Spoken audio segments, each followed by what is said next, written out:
শাপলা প্রতীক না দেবার কোনো আইনগত যুক্তি তারা নির্বাচন কমিশন আমাদেরকে দেখাতে পারেনি। ফলে আমরা এখন পর্যন্ত শাপলা প্রতীকই অটল আছি। নির্বাচন কমিশন আনুষ্ঠানিকভাবে এই বিষয়ে সিদ্ধান্ত নিলে আমরা আমাদের চূড়ান্ত প্রতিক্রিয়া জানাবো। দ্বিতীয়ত হচ্ছে গণ অধিকার পরিষদের সাথে যেটা সংযুক্তির বিষয়টা, সেটা আমরা বলেছি, সেটা আলোচনার পর্যায়ে রয়েছে। সেই বিষয়ে কোনো সিদ্ধান্ত হলে আমরা আনুষ্ঠানিকভাবে আপনাদেরকে জানাবো।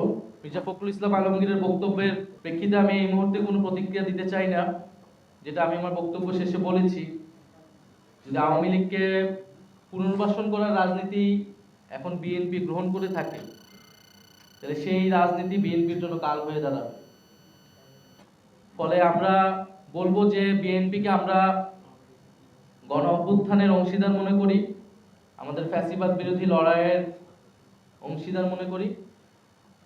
বিএনপি যাতে ভুল রাজনীতি না করে, সেই জন্য বিএনপির প্রতি আমাদের আহ্বান থাকবে।